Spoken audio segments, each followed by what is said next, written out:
Good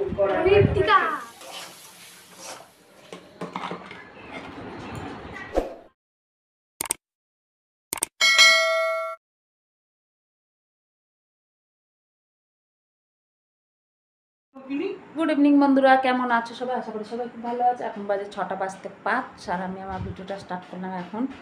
এইদিকে দেখো, খাটের স্ট্যান্ডের মধ্যে জামা কাপড়ে সব ভর্তি হয়ে আছে। একটা জামা কাপড়ও শুকায়নি, কিছু এখানে আছে, কিছু এখনও ছাদে আছে, সবগুলো আনিনি। একটা সিঁড়ি টেলিরে মেলা আছে।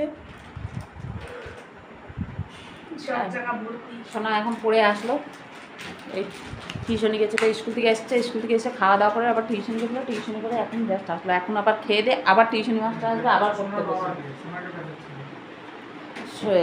তোমার হচ্ছে যে সকালে স্কুল গেছে, স্কুল থেকে আসলো, পড়তে গেছিলো, পড়ে আসলো, এখন হচ্ছে খাবে কিছু, খেয়ে আবার মাস্টার আসবে, আবার পড়তে বসবে। চলে আসো, কাম কাম কাম কাম, চলে আছে কাম কাম। শনিবার করে ওর একটু চাপ, বেশি চাপ হয়ে যায়। একদমই না।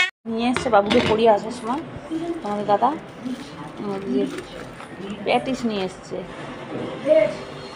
Veg patties. আজকে যেহেতু শনিবার তার জন্য ভেজ প্যাটিস নিয়ে এসছে। আর বাবুর কি পনির রোল না কি বললো, এটা এটা এটা পনির রোল, হট ডগের মতন লাগছে।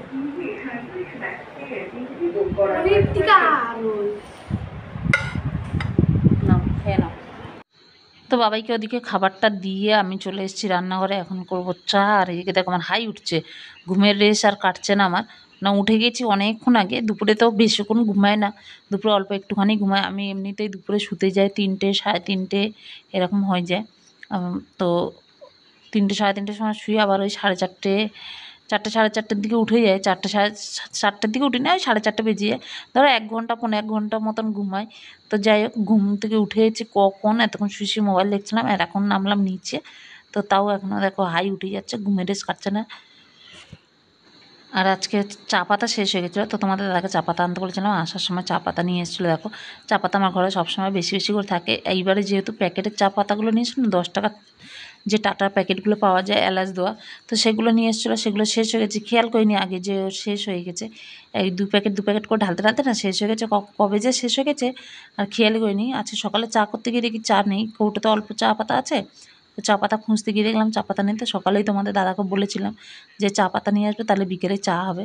অল্প ছিল, বিকালে চা হয়ে যেত, কিন্তু দেখলাম যে তোমাদের দাদা আসার, বাবুকে নিয়ে আসার সময় নিয়ে এসছে। তো এখানে আমার চাটা হয়ে গেছে। দেখো, এখন হচ্ছে আমি চাটা ছেঁকে নেবো। আর এখন 4টে কাপে চা ছাঁকবো, 4 জন খাবো এখন। আমার ভাসুর, আমি, তোমাদের দাদা আর আমার শাশুড়ি। আমার দেওর বিকালে চা খায় না, ও সকালে একবারই চা খায়। আমরাই 3বার, দিনে 3বার চা খাই, ও কিন্তু সকালে একবারই খায়, সেটা হচ্ছে লাল চা খায়, ও দুধ চা খায় না। আগে দুধ চা খেত, কিন্তু এখন গ্যাসের প্রবলেমের জন্য দুধ চাটা খায় না, লাল চাটাই খায়। আর সকালবেলা আমরা সবাই লুকাচ্ছে, দেখো লুকাচ্ছে, লুকাচ্ছে।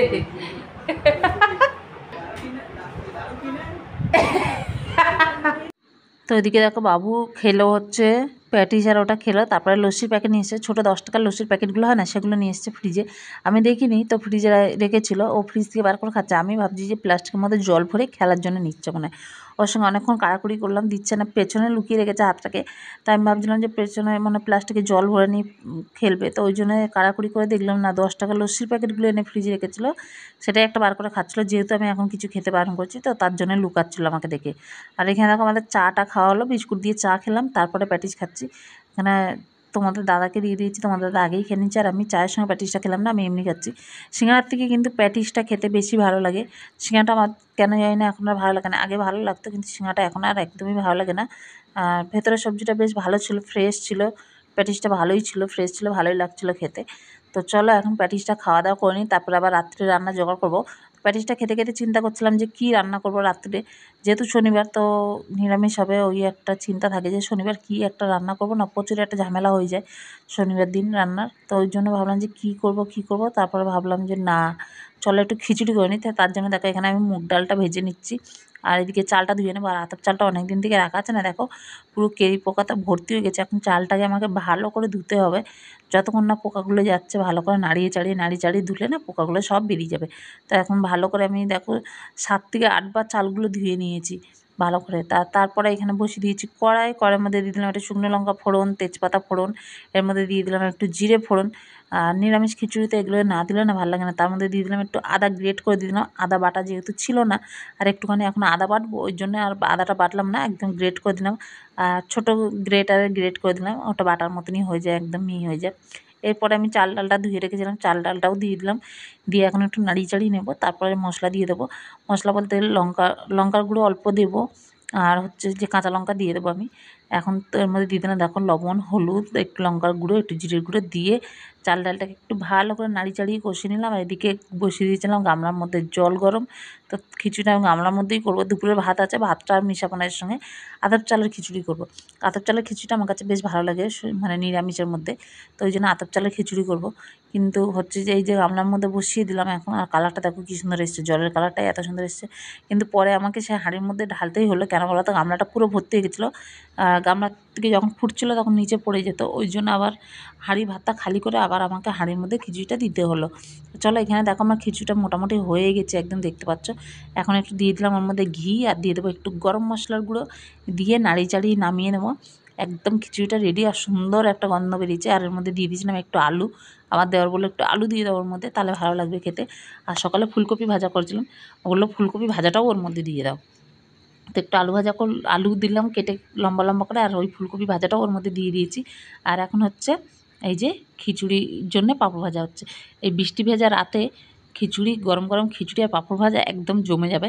বাইরে কিন্তু হচ্ছে বৃষ্টি যে শুরু হয়েছে, আমাদের এখানে বৃষ্টি একদম বন্ধ হচ্ছে না। তো এই বৃষ্টির রাত্রে গরম গরম খিচুড়ি, আতপ চালের গরম গরম খিচুড়ি নিরামিষ, আর সঙ্গে পাঁপড় ভাজা, এর সঙ্গে যদি একটু বেগুনি হতো তাহলে আরও জমে যেত। কিন্তু আমি ইচ্ছা করে বেগুনিটা করলাম না, কেন বেশি ভাজাভুজি খাওয়া ভালো না, যেহেতু সন্ধ্যাবেলা প্যাটিস খাওয়া হয়েছে, আর ভাজাভুজিটা আমাদের বাড়িতে একটু বেশিই খাওয়া হয়। তো তার জন্য আমি আর ভাজাভুজি করলাম না। তো এখানে 2 রকমের পাঁপড় ভেজে নিলাম। একটা ছোটো গোল পাঁপড় দেখলে, ওটা আমার বাপের বাড়ি থেকে নিয়ে এসেছিলো। তো সেই পাঁপড়টা ভাজলাম, বাবার দোকানে থাকে, তো বাবার দোকান থেকে নিয়ে এসেছিলো ওই পাঁপড়গুলো। সেই পাঁপড়টা ভাজলাম। আর এখানে 3 কোনা পাঁপড় দাদা দোকানে নিয়ে এসেছিলো। ঘরে আমার 3 কোনা পাঁপড় আছে, যেহেতু এই 3 কোনা পাঁপড়টা একটু সাদা সাদা, তো দাদা বললো এই পাঁপড়টা ভাজো, এটা খেয়ে দেখি। তো এই জন্য এখানে দেখো 2 রকম পাঁপড় ভেজে নিলাম। আর আজকে আমি হচ্ছে মাথায় তেল লাগাতে ভুলে গেছি। সন্ধ্যাবেলায় ভাবলাম যে খিচুড়ি টিচুড়ি বানানোর পরে মাথায় তেলটা লাগাবো। আর মাথায় তেলটা লাগাতে ভুলে গেছি, তাই এখন এসে কী তেল লাগাবো, নিচে তেলটা রাখা আছে, এখন দেখো ওপরে নবরত্ন তেল লাগিয়ে দিচ্ছি। আর একটা কথা, এই বৃষ্টির মধ্যে গরম গরম খিচুড়ি পাঁপড় ভাজা খেতে কার ভালো লাগে বলো তো? আমার তো গরম গরম খিচুড়ি হবে, আমার পাঁপড় ভাজা অত পছন্দ নয়। গরম গরম খিচুড়ি, একটু বেগুনি টেগুনি কিছু হবে, আর যদি কিছু না থাকে সঙ্গে একটু চাটনি হলে, যে কোনো চাটনি হোক, টমেটোর চাটনি অথবা আমের চাটনি, যে কোনো চাটনি হোক আমার খুব ভালো লাগে, বা একটু টক আচার, এই দিয়েই কিন্তু আমার খিচুড়ি খেতে খুব ভালো লাগে। চাটনি না হলে টক আচার, পাঁপড় ভাজা আমার অত ভালো লাগে না। তো যাই হোক, সন্ধ্যাবেলা এখন দেখো আমি রান্নাটা কমপ্লিট করে এখন এসে মাথায় একটু নবরত্ন তেল লাগিয়ে নিলাম। এরপরে আমি কিন্তু এগুলো করার পরে আমি রাত্রেবেলা ভিডিওটা এডিট করতে বসি। তো এগুলো করার পরে আমি ভিডিওটা এডিট করতে বসবো, মানে আগামীকাল সকালে যে ভিডিওটা দেবো সেটা এডিট করে তারপরে হচ্ছে আমি নিচে যাবো। আর এখন সোনা ঘুমিয়ে পড়েছিল, তো এখানে দেখো সোনা ঘুমিয়ে পড়েছিল, ওর কাকুও ঘুমিয়ে পড়ছিল। তো ডাকলাম দুজনকে, ওর কাকু বলছিল ওপরে নিয়ে আসা, বললাম পারবো না। তারপর সোনাকে ডাকলাম, সোনা বললো আমি নিচে যাবো না, ওপরে নিয়ে আসো। তাই যে দুজনের জন্য ওপরে নিয়ে আসলাম, ওরা দুজন খেয়ে নিলে তারপর আমরা যাব খেতে। তো বাবাইকে এখন খাইয়ে দিতে হবে, এখন আর খাবে না, যেহেতু ঘুম থেকে উঠেছে, এখন ওকে খাইয়ে দিতে হবে। আর খিচুড়িটা যেহেতু একদম গরম গরম, তো চলো ফটাফট করে খাই দিই। আর এই পাঁপড়টা না, বাবাদের ওখান থেকে যে পাঁপড়টা নিয়ে এসে, ওটা একটু হাওয়া পেলে একদম পাঁপড়টা নরম হয়ে যায়, নেতিয়ে যায় একদম।